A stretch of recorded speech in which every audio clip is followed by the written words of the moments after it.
بسم الله الرحمن الرحيم. الحمد لله نحمده ونستعينه ونستغفره ونؤمن به ونتوكل عليه ونعوذ بالله من شرور أنفسنا ومن سيئات أعمالنا. من يهده الله فلا مضل له ومن يضلله فلا هادي له، ونشهد أن لا إله إلا الله وحده لا شريك له ولا وزير له ولا مقارن له ولا مكاظم له ولا مداني له ولا مضارع له ولا بشير له ولا جلد بلد ولد جسد رسوى جزوى نطبع أملا. ونشهد أن سيدنا وحبيبنا ومولانا محمدا عبده ورسوله. أما بعد فأعوذ بالله من الشيطان الرجيم. بسم الله الرحمن الرحيم. يا أيها الذين آمنوا من يرتد منكم عن دينه فسوف يأتي الله بقوم يحبهم ويحبونه. صدق الله العظيم. وقال النبي صلى الله عليه وسلم: بادروا بالأعمال فتنة كقطع الليل المظلم، يصبح الرجل كافرا ويمسي مؤمنا ويصبح كافرا، او كما قال علیہ الصلاۃ والسلام. میرے زندگی کا مقصد تیرے دین کی سرفرازی، میرے زندگی کا مقصد تیرے دین کی سرفرازی. میں اسی لیے مسلمان، میں اسی لیے نمازی. یا الہی ہم سب کو عامل قرآن کر دے، یا الہی ہم سب کو عامل قرآن کر دے، پھر نئے سرے سے مسلمان کو مسلمان کر دے. وہ پیمبر جسے سرتاج رسول کہتے ہیں، وہ پیمبر جسے سرتاج رسول کہتے ہیں، اس کی امت کو ذرا تابع قرآن کر دے. وہ معزز تھے زمانے میں مسلمان ہو کر، وہ معزز تھے زمانے میں مسلمان ہو کر، ہم ذلیل خوار ہوئے تارک قرآن ہو کر. اسٹیج پر رونق افروز شاعر اور استاد الشعراء جناب ڈاکٹر شمیم صاحب رامپوری، جناب مزمل حیات صاحب نظامت فرما رہے، قاری سراج احمد صاحب دامت برکات عالیہ، اور تمام حفاظ کرام اور اپنے گاؤں کے بزرگان دین اور نوجوانوں کو بسط احترام میں ان کو سلام بھی پیش کرتا ہوں، اور ان کی حوصلہ افزائی بھی اس بات کی کرتا ہوں کہ الحمدللہ ہمارے نوجوانوں نے ہمیشہ ہمارا ساتھ دیا، ہمیشہ ہمارے مدرسے کے مساجد کے معاون بنے رہے، اور دوسری جگہوں کے بالمقابل ہمارے یہاں کے نوجوان کچھ دین میں آگے. ہم چاہ رہے ہیں، میں آپ کو ایک مثال دے کر ایک بات سمجھانا کی کوشش کروں گا، کیونکہ یہ میں نے جلسہ اصلاح معاشرہ اس لیے رکھا ہے تاکہ لوگوں کی اصلاح ہوتی رہے. تو آپ لوگ بھی اس بات کی نیت کریں، عہد کریں، کیونکہ حدیث بخاری شریف کی پہلی حدیث ہے: انما الاعمال بالنیات لکل امرئ ما نوى فمن كان هجرته الى الله ورسوله. کہ جیسے اعمال کا اصل دار و مدار،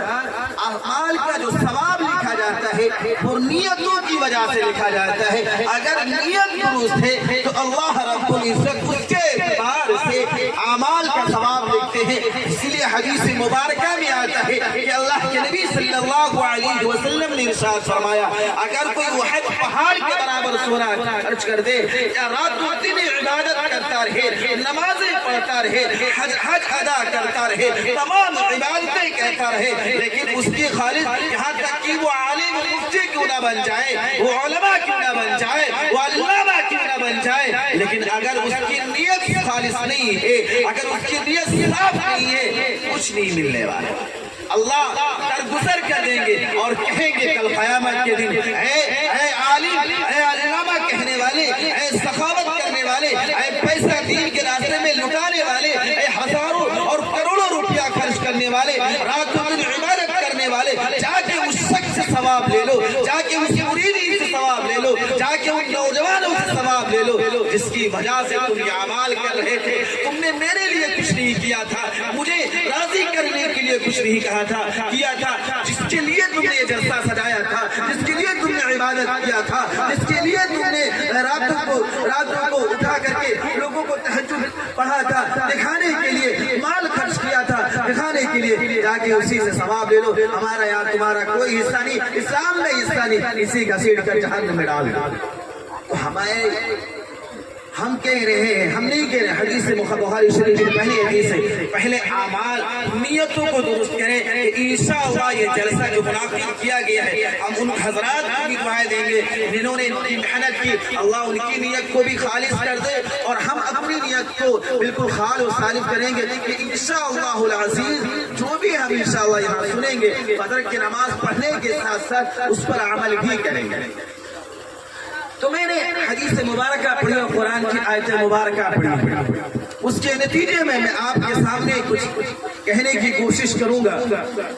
میں بصد احترام میں پہلی بار کہہ چکا ہوں، میں بہت شکر گزار ہوں ان لوگوں کے لیے جنہوں نے ایسا موقع فراہم کیا جس کی وجہ سے ہم آپ کے شکر گزار ہیں، لیکن اے لوگوں یہ جلسہ اصلاح معاشرہ کی بنیاد پر رکھا گیا ہے۔ اگر ہم اس کی ناقدری کرتے ہیں، اگر ہم حق بات نہیں کہتے ہیں تو ہم علماء، ہم عالم نبی کے وارث نہیں بن سکتے۔ نبی نے فرمایا، اللہ کے نبی صلی اللہ علیہ وسلم نے ارشاد فرمایا، کیا انما العلماء ورثۃ الانبیاء، کہ علماء انبیاء کے یہ توڑ دو، خراب کر دو، میں منع کرتا ہوں اس زبان سے منع کر دے، لیکن ایک زمانہ آئے گا زبان سے منع کرنے کی بھی ہمت نہیں ہوگی، کسی کو چندے کی فکر ہوگی، کسی اور چیز کی فکر ہوگی، اس سے زیادہ پاورفل کوئی اور آئے گا، وہ کہے گا اپنے گھر دیکھو اتنی طاقت نہیں ہوگی، زبان سے منع کر دے، زبان سے منع کرنے جائے گا لڑائی ہو جائے گی، تو کیا کرے؟ اللہ کے نبی نے فرمایا ایسا وقت بھی آئے گا آدمی زبان سے کہنے ہوئے ڈرتے گا، کیونکہ حق بات لوگوں کی چبھتی ہے، الحق حق بات کڑوی ہوتی ہے، چبھنا ہی چاہیے، ایک وقت ایسا آئے گا تو آخری درجہ یہ ہے وَذَلِكَ أَضْعَفُ الْإِيمَانِ، وہ ایمان کا ادنا درجہ یہ ہے، سب سے کمزور درجہ یہ ہے، کیا ہے؟ فَبِقَلْبِ، اسے دل سے برا سمجھے، اپنے دل میں ندامت اور شرمندہ ہو۔ اگر ایسا نہیں ہے، اگر دل میں گناہ کرنے کے بعد شرمندگی محسوس نہیں ہو رہی ہے، اگر اس سے رونا نہیں آ رہا ہے، اگر وہ پریشان نہیں ہے، اس کے دل میں اگر درد نہیں پیدا ہوا، وہ اپنے کلمے کا مشاہدہ کر لے، وہ عبد الرحمن نام رکھتا رہے، وہ جبریل نام رکھتا رہے، وہ عبد الرحمن نام رکھتا رہے، وہ انیس نام رکھتا رہے، وہ نصیر نام رکھتا رہے، وہ ایمان میں اس کا کوئی حصہ نہیں، ایمان سے خارج ہو چکا ہے، کیونکہ اس کے اندر کوئی ہے ہی نہیں، کچھ ہے ہی نہیں۔ اب ہمارا درجہ کیا ہے؟ ہمارا درجہ یہ ہے کہ اگر ہم سے کوئی گناہ ہو جائے، قرآن مقدس کہتا ہے قُلْ يَا عِبَادِيَ الَّذِينَ أَسْرَفُوا عَلَىٰ أَنفُسِهِمْ لَا تَقْنَطُوا مِن رَحْمَةِ اللَّهِ، اے میرے بندے اگر تجھ سے کوئی گناہ سرزد ہو جائے اللہ کے سامنے توبہ کر، اللہ کی رحمت سے کوئی مایوس نہیں ہونا چاہیے، معافی میں اللہ ہم تیرے بندے ہیں، تیرے مخصوص بندے ہیں، تیرے پیارے سب سے لاڈلے نبی کے چہیتے امتی ہیں، اے اللہ مجھ سے گناہ ہو گیا، اے اللہ میں نے گناہ کر لیا، اے اللہ میں نے تیری نافرمانی کر لی، اے اللہ میں اس سے بغاوت کر لیا، اے اللہ میں تیرے سامنے توبہ کرتا ہوں، اللہ سارے گناہ کو کر دے گا، کیوں؟ اللہ 70 ماؤں سے زیادہ پیار کرتا ہے۔ میں آپ کے ساتھ میں بھی توبہ کرتا ہوں، میں بھی سب سے بڑا گنہگار ہوں، میں سب کے سامنے یہ بات کا اعلان کرتا ہوں، میں اپنے گناہوں کا اقرار کرتا ہوں، جانے انجانے میں جو گناہ ہوئے ہیں آپ بھی دل میں عہد کیجئے کہ ہم سے جانے انجانے میں جو بھی گناہ ہوئے ہیں میں توبہ کرتا ہوں۔ سارے لوگ بیک وقت آواز میں پڑھیں استغفر اللہ استغفر اللہ، کہیے اپنی زبان مبارک سے اے اللہ میں نے جو کچھ گناہ کیا ہے اے اللہ مجھے معاف کر دے، مجھے نیک اولاد صالح نصیب فرما، میری زندگی میں خوشیاں نصیب فرما، مجھے مرتے وقت کلمہ طیبہ نصیب فرما۔ سارے لوگ توبہ کریں استغفر اللہ ربی من کل ذنب واتوب الیہ، پھر دعا پھر مانگے، سارے لوگ پڑھیں، سارے لوگ یہ دعا پڑھیں، سارے لوگ عرض کریں